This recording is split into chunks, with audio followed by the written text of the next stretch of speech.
Assalamualaikum warahmatullahi wabarakatuh. Saya Farabiliza, NIM 196-511, mata kuliah Sistem Terdistribusi dan Keamanan kelas E. Pada kali ini saya akan menjelaskan tentang sistem operasi terdistribusi, yang mana terdapat definisi sistem operasi terdistribusi, kemudian jenis dari sistem operasi terdistribusi, ada juga manfaat dan contoh dari sistem operasi terdistribusi. Kemudian yang pertama yaitu definisi. Definisi dari sistem operasi terdistribusi. Sebelumnya,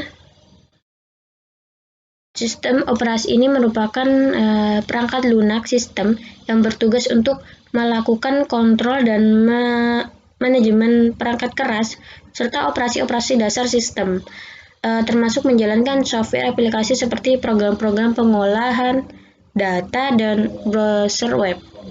Nah, untuk sistem operasi terdistribusi ini merupakan sekumpulan komputer dan prosesor yang heterogen terhubung dalam satu jaringan di mana bekerja secara bersama-sama untuk melakukan suatu pekerjaan tertentu. Nah, sistem operasi terdistribusi ini juga merupakan salah satu implementasi dari sistem terdistribusi. Jadi, sistem operasi terdistribusi ini salah satu implementasi dari sistem terdistribusi yang sebelumnya sudah dijelaskan. Nah, di mana sekumpulan komputer dan prosesor yang heterogen terhubung dalam suatu jaringan. Koleksi dari objek-objek ini secara tertutup bekerja secara bersama-sama untuk melakukan satu tugas dan pekerjaan tertentu.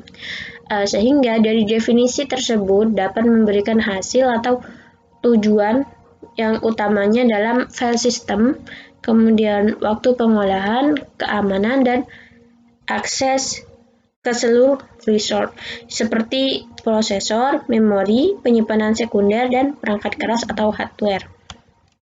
Kemudian ada jenis dari sistem operasi terdistribusi. Jenisnya di sini ada dua secara umum, yaitu open source dan closed source.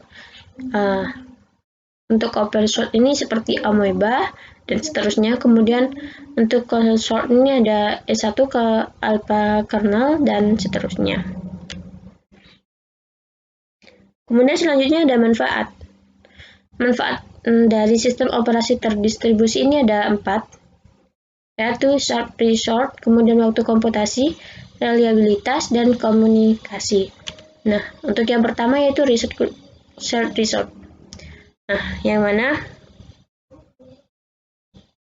ketika hardware terbatas, kecepatan yang diinginkan pengguna dapat diatasi dengan menggabungkan perangkat yang ada di sistem di DOS atau Distributed Operating System.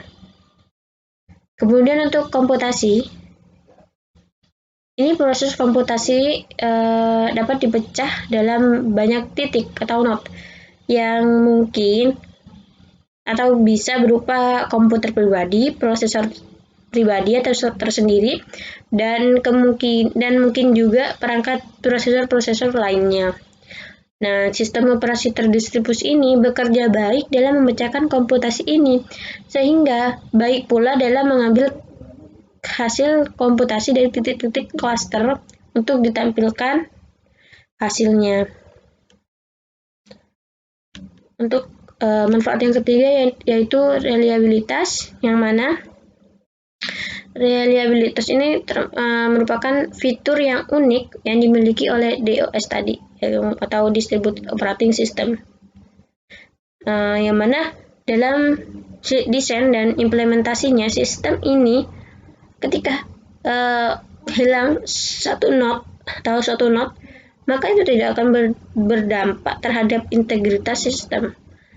Berbeda lagi jika apabila dalam PC itu ada salah satu hardware yang rusak, maka sistem ini tidak akan berjalan atau tidak akan seimbang, atau bahkan menyebabkan sistem ini mati. Kemudian yang manfaat yang terakhir itu komunikasi. Sistem operasi terdistribusi ini biasanya berjalan dalam jaringan dan biasanya melayani koneksi jaringan.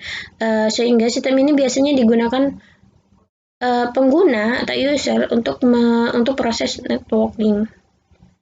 Sehingga pengguna dapat saling berkomunikasi atau saling menukar data antar titik baik secara LAN maupun WAN. Kemudian contohnya, terdapat beberapa macam sistem operasi terdistribusi yang saat ini beredar dan banyak digunakan. Kemudian berikut ini contoh dari sistem operasi terdistribusi, yaitu ada Amoeba, Angel, Chorus, dan Glunix. Nah, ini ada perbedaan antara ISO atau sistem operasi terdistribusi dan sistem operasi jaringan. Pada sistem operasi terdistribusi ini berjalan di beberapa komputer, kemudian pada sistem operasi jaringan ini tiap komputernya memiliki sistem operasi masing-masing. Kemudian pada sistem operasi terdistribusi ini juga sistem operasinya masing-masing komputer sama. Namun pada sistem operasi jaringan ini masing-masing komputernya dapat berbeda-beda.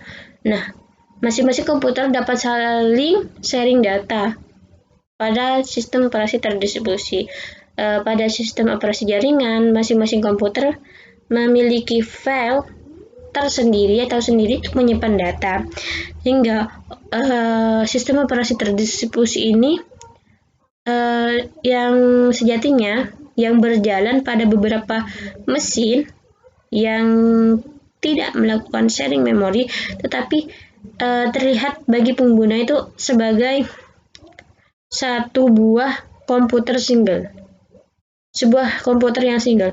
Kemudian pengguna itu, sehingga pengguna ini tidak perlu memikirkan keberadaan perangkat keras yang ada seperti prosesor. Nah, ini contoh seperti Amoeba.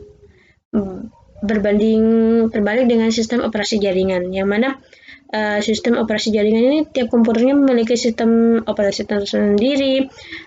Tiap personal komputer memiliki sistem file sendiri, di mana datanya yang disimpan. Kemudian sistem operasi tiap komputernya itu dapat berbeda-beda dan heterogen, dan pengguna juga harus memikirkan keberadaan komputer yang lain yang terhubung dan harus mengakses, biasanya menggunakan remote login atau telnet. Dan yang terakhir nih, file system dapat digunakan dengan dukungan NVS.